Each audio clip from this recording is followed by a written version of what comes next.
भाजपा के fire brand नेता प्रज्ञा ठाकुर को कौन नहीं जानता। अपनी बेबाक और तल्ख तेवर की वजह से अक्सर वो सुर्खियों में रहती हैं। इस बार साध्वी प्रज्ञा ठाकुर के निशाने पर हैं कांग्रेस के नेता राहुल गांधी। राहुल गांधी वो ढोल हो गए हैं जिसे कभी केंद्र सरकार के नेता तो कभी खुद के कांग्रेस नेता के ही बेटे बजा रहे हैं। राहुल भी शायद सोच रहे होंगे कि बुरे फंस गए। कभी पप्पू कहकर लताड़ा जा रहा है तो कभी देश की छवि विदेशी सरजमी पर धूमिल करने जैसे तमाम आरोपों का बवंडर है।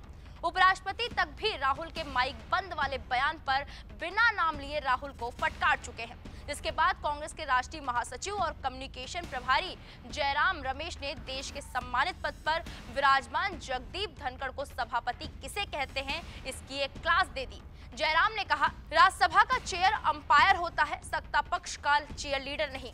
कांग्रेस पार्टी ये बात मानने को तैयार ही नहीं है कि राहुल गांधी ने कुछ गलत कहा है, जबकि बीजेपी लगातार उस पर आरोप लगा रही है। पार्टी का मानना है कि राहुल गांधी ने ऐसा कुछ भी नहीं बोला जो देश में पहले ना बोला हो। उन्होंने तथ्यों पर बात की है, विपक्ष को दबाया जा रहा है।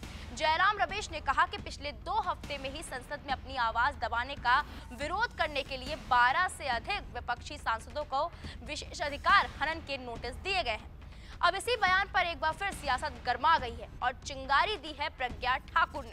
दरअसल प्रज्ञा ठाकुर ने राहुल गांधी को देश से निकालने की बात कही है। मीडिया रिपोर्ट्स के मुताबिक भाजपा नेता प्रज्ञा ठाकुर ने दावा किया है, चाणक्य ने कहा था विदेशी महिला से पैदा हुआ बेटा कभी भी देशभक्त नहीं हो सकता, और राहुल गांधी ने साबित कर दिया हमारे भारत के नहीं हो। मान लिया हमने, क्योंकि जो आपकी माता जी हैं वो इटली की हैं। राहुल गांधी एक नेता है, आपको जनता ने चुना है और आप जनता का अपमान कर रहे हैं। आप विदेश में बैठकर कहते हैं कि हमें संसद में बोलने का अवसर नहीं मिल रहा। इससे शर्मनाक और कुछ नहीं हो सकता। इनको राजनीति का अवसर नहीं देना चाहिए और देश से निकाल कर फेंक देना चाहिए।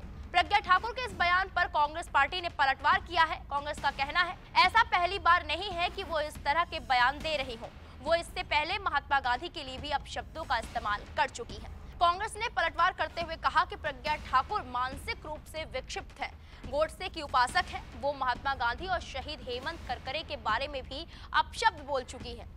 राहुल गांधी के विदेशी बयान पर सियासत की गर्मागर्मी थमने का नाम ही नहीं ले रही। अब राहुल पर प्रज्ञा ठाकुर के इस बयान पर आपकी क्या राय है, कमेंट करके जरूर बताएं। बाकी बड़ी खबरों के लिए आप देखते रहें वीके न्यूज। नमस्कार। वीके न्यूज, राष्ट्र के नाम।